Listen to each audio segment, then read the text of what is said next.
Fala pessoal, esse é o Fire TV Stick 4K com controle remoto. Ele é utilizado em TVs antigas que não são Smart TV ou aplicativos de Smart TV desatualizados. Mesmo com uma Smart TV com os aplicativos atualizados, o Fire TV Stick 4K se torna ainda mais rápido que o aplicativo da própria Smart TV. Ele vem com um cabo USB, um extensor, um mini manual, 2 pilhas, controle remoto, fonte de alimentação e claro, o próprio dispositivo. Ele é pequeno, leve, bonito e seu controle remoto é bem legal. Ele liga e desliga a TV, controla o volume do áudio, tem alguns botões de atalho e é bem rápido, mais rápido que o controle da Smart TV. Inclusive, tem também comandos por voz da Alexa. Alexa, desligue a luz da sala. Conto com sua inscrição e seu like. Clique no link do produto na descrição do vídeo.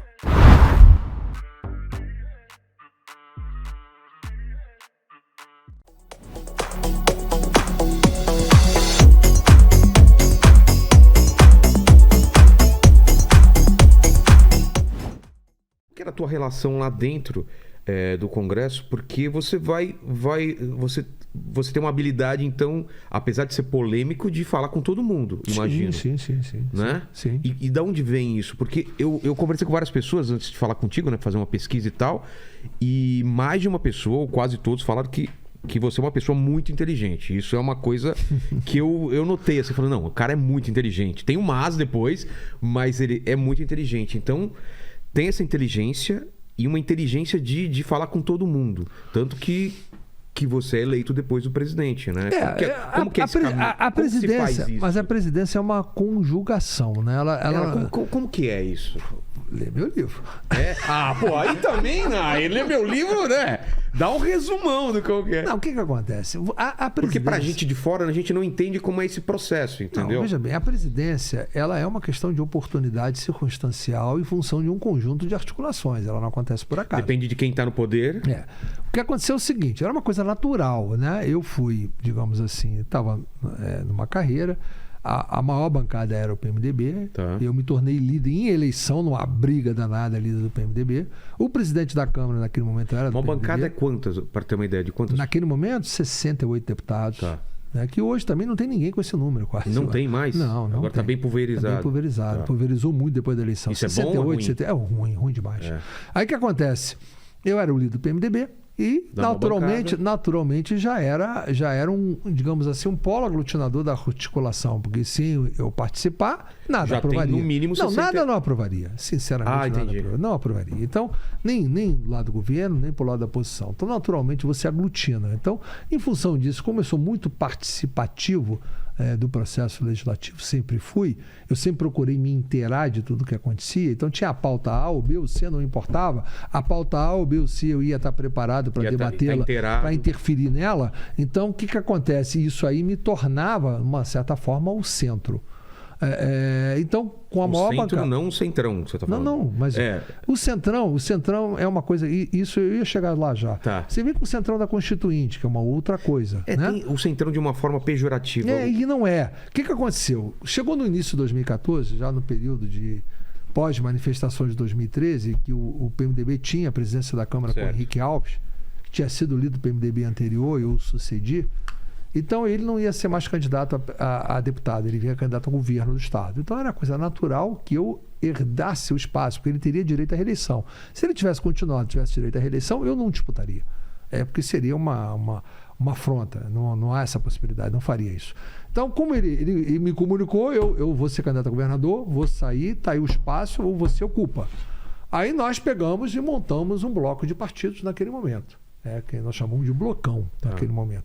E esse bloco tinha também os partidos de oposição, porque havia uma insatisfação muito grande com o PT. O PT estava, naquele momento, eu falo dentro do Congresso, os parlamentares do PT do Congresso estavam tomando todos os espaços. O que acontece? Eu vou te dar um exemplo clássico. Você tem um município aqui de 30 mil habitantes. Aí você tem um deputado que é o mais votado aqui, que é do Partido A. O cara do PT estava entrando nesse município com a máquina do governo federal e tentando tomar os votos do cara que estava lá. Isso acontecia em quase todos os lugares do Brasil. Estava todo mundo percebendo que o PT ia dominar tudo. Estava querendo dominar usando a máquina. E tirando o mandato deles. É o que ia acontecer. Claro. Então, qual era a reação? Bom, vamos reunir. E essa reunião se deu em torno de quem? Sob a minha liderança. E aí a gente passou a montar um bloco de partidos, isso em 2014. E aí nós passamos a dominar. 2014 Quando que acontece as manifestações? Não, foi 2013. 2013, né? Já nas Vem pra manifestações, rua, porque as manifestações era uma discussão sobre a representatividade do Brasil. Exato. Era a crise de representatividade. E a Dilma resolveu reagir a crime, sabe fazendo o quê? Mandando proposta de emenda constitucional para fazer o voto em lista. O quê? Ela mandou 5 propostas de emenda constitucional propondo uma reforma política, entre elas o voto em lista. Erro de E eu enterrei estratégia, todas as propostas dela na comissão. Enterrei tudo. Combinado com os partidos de oposição, a gente não andava nada com aquilo, enterramos e acabamos. E aí, óbvio, começou a gerar o atrito, óbvio. E quando chegou no início, a gente, nós temos que enfrentar o PT, de qualquer maneira. Então, como é que a gente vai enfrentar? Vamos fazer um bloco. Certo. E desse bloco, naturalmente, sairia o candidato a presidente da Câmara depois. E veio o processo de reeleição. Quando termina o processo de reeleição... Não, mas você é eleito facilmente? Não, calma. Isso foi em 2014, no processo legislativo. Tá. Foi o processo de reeleição da Dilma. Não, tô falando como presidente. Não, isso foi em 2015. 2015, estamos em 2014, Estamos em 2014. Houve a eleição, que foi a reeleição da Dilma. Eu naquele momento... Foi apertada, Foi apertada, a qual eu não apoiei o PT. Eu eleitoralmente não apoiei o PT, embora o PMDB, o partido que eu estava na época, apoiando. Mas a gente, na convenção, deu a legenda para o Michel continuar candidato, mas o partido dividido, cada um foi para um lado. E tanto Você não apoiou publicamente, não, então? Não. Tanto que a convenção foi 58% a 42%, mais ou menos, de votos do PMDB, mesmo com esse acordo. Então, era foi uma coisa apertada e eu dizia o seguinte, a gente fez um acordo aqui, deixa o Michel ser candidato. Agora, cada um vai para um lado, e cada um foi para um lado. O que nós fizemos a partir daí? Terminou a eleição, com a eleição da Dilma. Obviamente, eu não tendo participado, mas imediatamente quando terminou a eleição, o que eu fiz? A bancada do PMDB, que havia sido bastante alterada em função da eleição, eu trouxe ela toda para mim. Todos eles me apoiaram integralmente para eu continuar líder e colocaram a minha candidatura. O pessoal que estava ligado ao PT? Sim. É mesmo? Sim. Porque havia essa insatisfação que você falou. Havia essa insatisfação e a minha liderança era uma liderança por eles aceita e reconhecida como boa para eles. Porque um líder, ele tem que fazer aquilo que os deputados querem, não tem que fazer aquilo que ele quer. Muita gente pensa, ninguém se sustenta líder se não fizer o que você acha que é certo. Claro que não. Você tem que fazer, você tem que pegar... Muita reunião, fazer a maioria você tem que ir com a maioria. Como eu sempre agia assim, eu convencia eles do que eu achava que era melhor. Às vezes eu não convencia e eu tinha que me render. Então fazia parte do processo. E terminou a eleição, eu fui candidato a presidente da Câmara com os outros partidos que já estavam comigo. Era natural isso, porque o Henrique não tinha disputado. E aí eu fui para a campanha. E o PT resolveu lançar candidato para me enfrentar.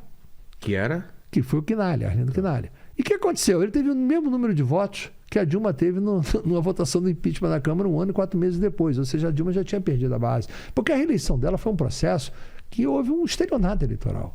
Ela maquiou a situação econômica aqui. Total, né? Então, o que aconteceu? Quando terminou a eleição... Só para dar um contexto, né? Ela segurou os preços Não, as chamadas pedaladas fiscais, que as pessoas têm dificuldade de entender... É uma coisa tão... Que não foi a motivação do impeachment. E pedalada parece uma coisa... Não foi a motivação do impeachment, não foi. Pedalada fiscal é a utilização de bancos públicos para pagar despesas do governo.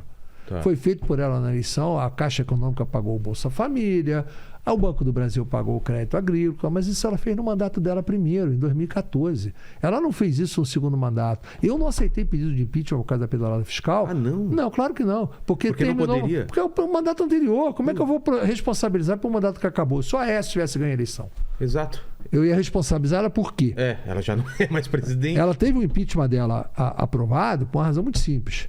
Ela pagou as pedaladas fiscais em 2015. Aí ela teve um problema de alteração da meta fiscal, que ela tinha uma previsão orçamentária de ter um superávit que virou um déficit. Só explica pra gente o teto fiscal, o que é esse teto? Não, quando você aprova o orçamento, você tem que ter uma previsão se você vai ter déficit ou superávit fiscal. O que significa isso?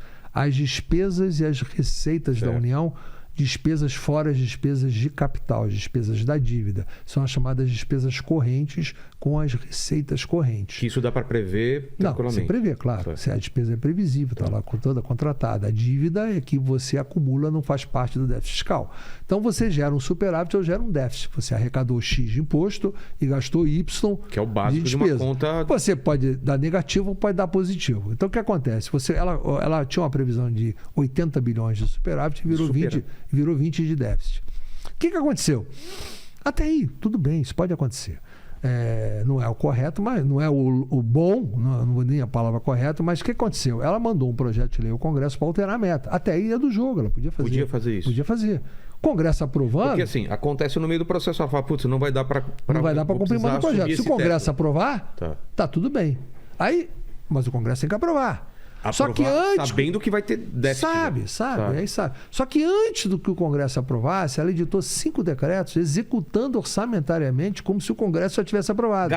Gastou um dinheiro que ela não tinha. Que ela não podia ela podia até ter o dinheiro, ela não tinha autorização legislativa para isso. Então, o que aconteceu? Esses 5 decretos dela, que ela editou em agosto, foram a base do pedido de impeachment que gerou o impeachment dela. E esses 5 decretos foram julgados, porque o Senado julga, como eu falei. O presidente da Câmara abre, o plenário da Câmara autoriza, o Senado julga, como eu expliquei agora há pouco. Certo. O Senado julgou 2 desses 5 decretos como ela culpada. Então, ela foi condenada por isso. Então, isso que é a razão do impeachment. O resto, tudo é história.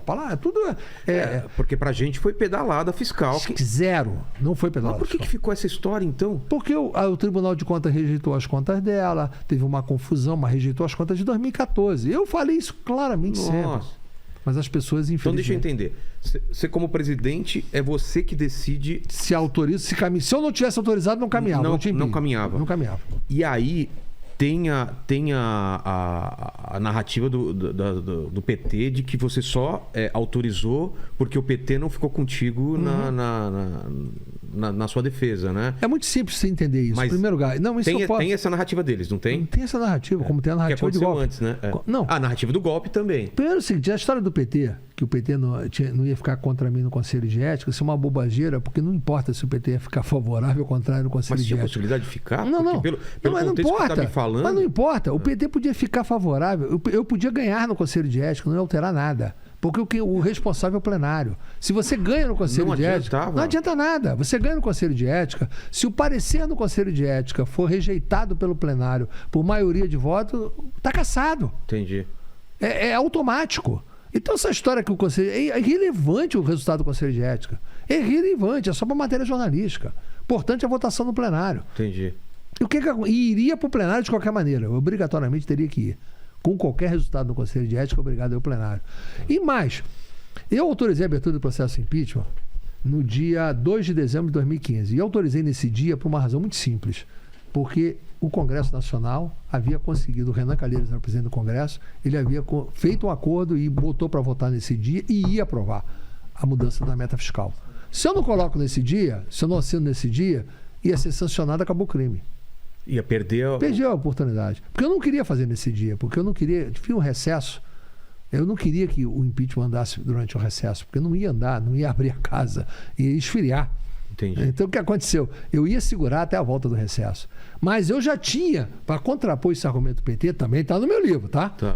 Eu, 29, 28, 30 de outubro, antes do feriado de 2 de novembro de finados, eu assinei o impeachment. E entreguei para o secretário-geral da mesa, mandei ele botar no cofre. E disse o seguinte: se eu for afastado de madrugada... Então essa narrativa não tem a ver, porque foi antes... Eu estou dando fato. Se eu morrer, se me matarem, se eu for afastado, publica. Tá aí o secretário-geral da mesa, o Silvio Avelino, para poder confirmar se eu não fiz isso. Você colocou num cofre para... Ele botou no cofre da secretaria, entreguei na mão dele assinado. Entendeu? E esse está lá, essa história. Está bem descrito com os detalhes no livro. Está aí ele de testemunha para dizer que eu não entreguei para ele. Tanto que no dia 2 de dezembro, isso aí, Silvio, traz para cá. Mora. E aí, você estava falando, para acontecer um impeachment precisa... crime de responsabilidade, a perda do apoio popular e a perda do apoio congressual, que é a consequência da perda do apoio popular. Perda do apoio popular, ok. Ela estava no pior 5% momento. 5% de ótimo. 5% de ótimo. Pessoal na rua querendo ela fora. E o crime de responsabilidade você explicou aqui. E essa maioria, por que ela acontece? Ela acontece primeiro, é o que eu digo. A perda do apoio popular leva à perda do apoio congressual. Uma coisa leva quase. Ninguém quer ficar contra a opinião popular. Mas aí eu coloco muito bem isso no livro, né? Eu cito aí o Ciro Nogueira, que, enfim, é meu amigo, mas eu acabei citando, porque ele diz o seguinte: a gente não tira presidente, a gente põe presidente. Então você não tirou a Dilma, você botou o Michel.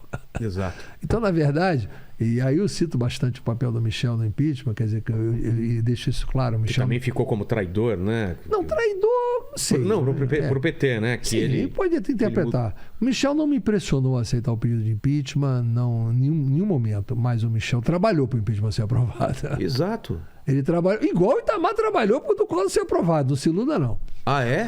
Não se iluda, não. Então, isso está tudo no livro, bem descrito.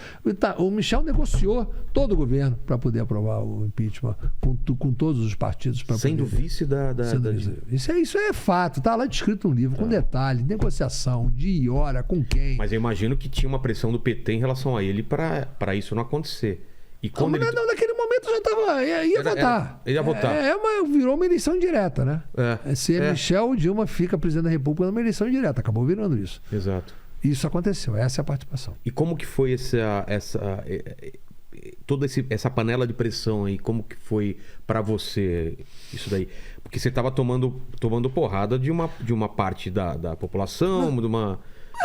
Mas natural, né? Eu já estava tomando a porrada antes do impeachment. Isso é bobagem. O PT já me batia na rua. Não pense em você. Eu fazia um projeto Câmara itinerante, que eu levava a Câmara nos estados, fazia uma série de atividades. O PT, em todos os lugares que eu ia, botava grupo para poder... Manifestação. Isso em tudo quanto é lugar. Então eu já estava em guerra com o PT. Esquece isso. O problema, o PT é isso aí, não muda nada. Então, a guerra com o PT, ela continuou e é uma das razões até pelas quais eu estou me candidatando, sou pré-candidato para disputar de novo o mandato, é para enfrentar o PT mesmo, não há dúvida disso, todo mundo sabe disso, entendeu? Eu sou adversário do PT mesmo, não sou inimigo de ninguém, mas adversário sou das políticas públicas, das práticas do PT, então isso aí a gente vai. Agora, esse processo, obviamente, ele ia acirrar, mas naquele momento as ruas estavam a favor do impeachment. Esse é o problema. E essa narrativa do golpe, qual é a base para quem fala Qual que é foi golpe? A narrativa do golpe? Foi golpe com o Collor ou não foi? Acho que não. Eles acham que não, eu até acho que foi. É mesmo? Porque foi pelo motivo errado. Qual é o crime de responsabilidade que teve com o Collor? Nenhum, né? E quem patrocinou? Aí depois o PT entrou com o pedido de impeachment do Fernando Henrique Cardoso. Lembro bem. Quem entrou foi o próprio Quinalha que me enfrentou. Aliás, ele entrou com recurso. Ele não foi o autor do pedido de impeachment, mas o recurso é dele. O PT entrou com o impeachment do Fernando Henrique. Michel Temer era presidente da Câmara. Michel rejeitou. Eles entraram com recurso, levaram para a votação do plenário e perderam. Depois eles entraram com o impeachment do próprio Temer, que depois eles ganharam a eleição, né? Aí não, são os impeachment, aí passa a ser tentativa de golpe, o impeachment contra eles. Aí eles entraram com o impeachment do Michel Temer também. E do Bolsonaro entraram com os 50. É quase um por semana, né? É mais ou menos assim. Mas por que o da Dilma eles falam que foi golpe? Porque é contra eles. Só por causa disso? Só. Pimenta nos olhos dos outros é refresco, querido. Simples assim. Gostou desse corte? Se gostou, dê o seu like. Se você ainda não é inscrito no canal, inscreva-se. Aproveite para compartilhar esse e outros vídeos do canal, pois assim nos ajuda a trazer mais e mais vídeos. Contamos com você!